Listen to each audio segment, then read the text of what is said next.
Sir Chandrababu గారి జాతకం and KCR గారి జాతకం ఇద్దరి జాతకం ఒకటే.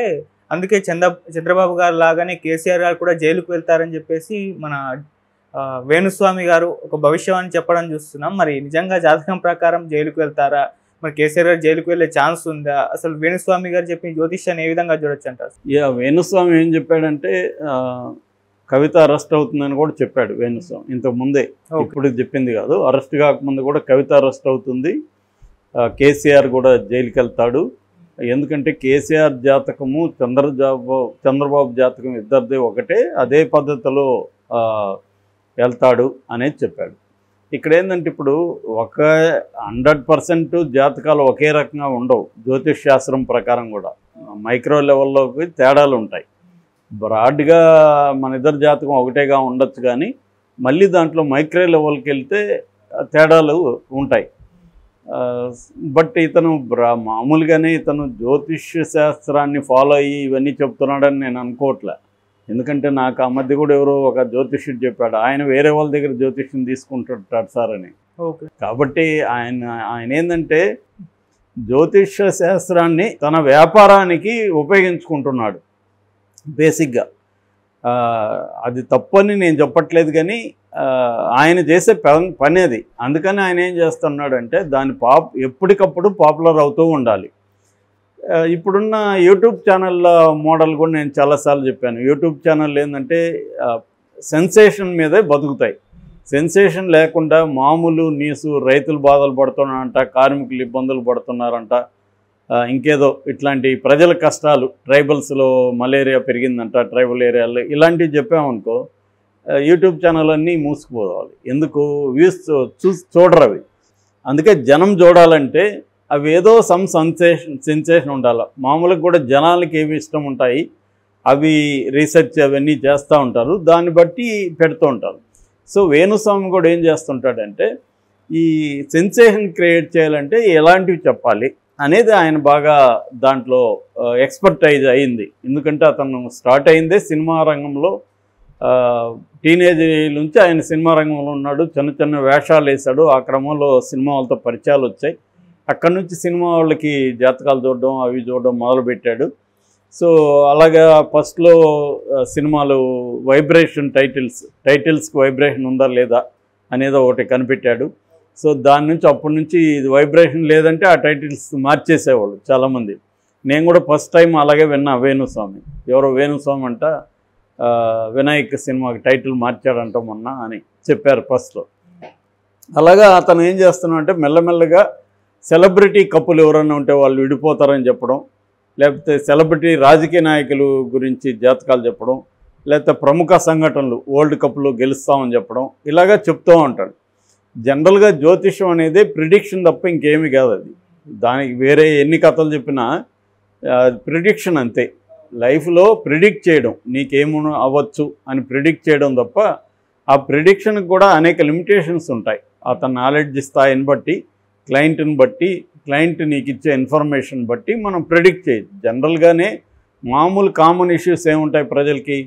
ఉద్యోగం, ఆరోగ్యం, ఇంట్లో సంబంధాలు, కుటుంబ సంబంధాలు, మనుషులతో సంబంధాలు, ఈ ప్రధానంగా ఈ 3 ఆస్పెక్ట్ల నుంచి మిగతా అనేక అంశాలు వస్తుంటాయి. సో అంటే ఆర్థిక కష్టాలు, కుటుంబ సంబంధాలు, ఉద్యోగం, ఆరోగ్యం, ఇవి ప్రధానమైన సమస్యలు మనిషికి. దీని నుంచే ఇంకా స్టెమ్ అవుతుంటాయి.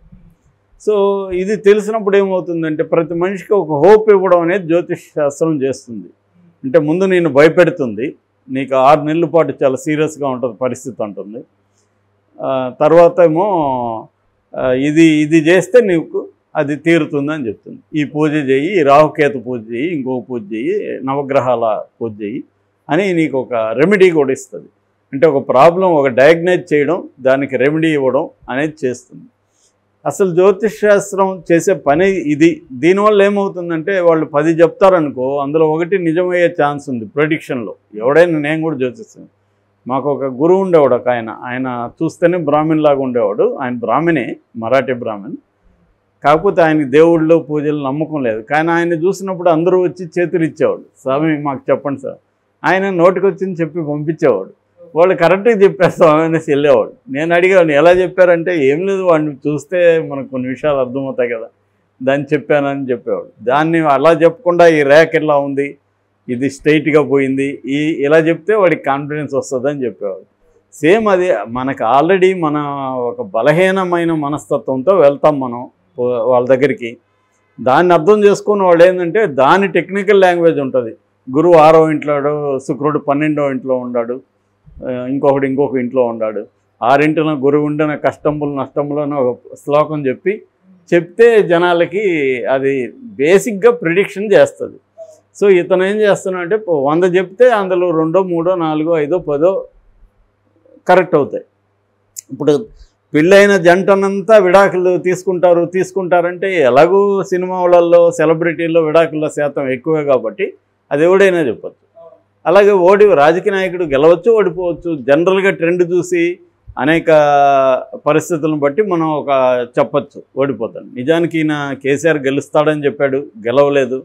వరల్డ్ కప్ విన్ అవుతుంది అన్నాడు, విన్ అవ్వదు. ఇలాంటి 1,00,000 జనాలు పెడుతున్నారు ఆల్రెడీ ఇతను చెప్పిన వాటి ఏవేవి అవ్వలేదని.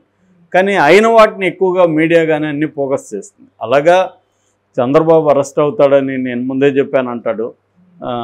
ఇప్పుడు కూడా కేసీఆర్ అరెస్ట్ అవుతాడనే విషయం ఆయన చెప్పాల్సిన అవసరం లేదు.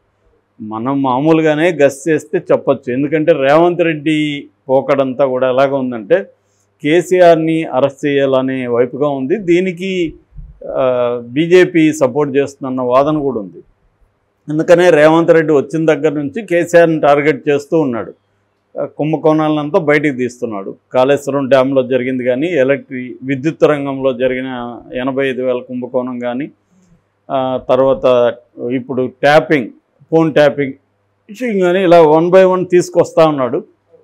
మరోవైపు బీఆర్ఎస్ని ఖాళీ చేసే కార్యక్రమం కూడా స్టార్ట్ చేశారు. ఆల్రెడీ 5 మంది ఎంపీలు వెళ్ళిపోయారు, 1 ఎమ్మెల్యే వెళ్ళిపోయాడు, ఇంకా చాలామంది రెడీగా ఉన్నారు చేరేదానికి.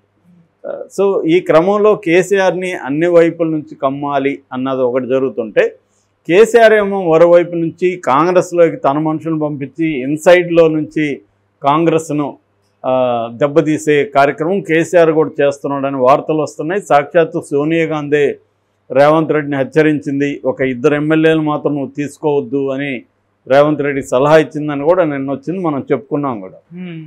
సో ఇలాగా ఇవి ఎందుకంటే వీళ్ళకి మంచి మెజారిటీ లేదు కాబట్టి 60 మ్యాజిక్ ఫిగర్ అయితే 64 ఉన్నాయి, సిపిఐని కలుపుకుంటూ ఒకటి ఉంది. సో కాబట్టి 7-8 మంది బయటకు వచ్చినా కూడా ప్రభుత్వం కుప్పికూలిపోతుంది.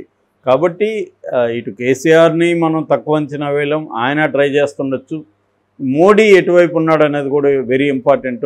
ఎందుకంటే మోడీ ప్రతి రాష్ట్రంలో కూడా ఏదో ఒక పార్టీని డిస్టర్బ్ చేసి దాన్ని వీక్ చేసి ఆ ప్లేస్లోకి రావాలనేది మోడీ స్ట్రాటజీ కూడా ఎప్పటి నుంచో ఉంది. సో ఆ రకంగా గతంలో కాంగ్రెస్, ఎందుకంటే దేశవ్యాప్తంగా మోడీ కానీ బీజేపీ లక్ష్యమే కాంగ్రెస్ ముక్త భారత్. కాబట్టి తెలంగాణలో కూడా కాంగ్రెస్ని రానివ్వకూడదు అనుకొని బీఆర్ఎస్తో వాళ్ళు లాలూచి పడ్డారు, బీఆర్ఎస్తో కొమ్మక్కయ్యారు. కానీ కాంగ్రెస్ అధికారంలోకి వచ్చేసింది. ఇప్పుడు కాంగ్రెస్ కొద్దిగా బలంగా ఉంది ఇక్కడ.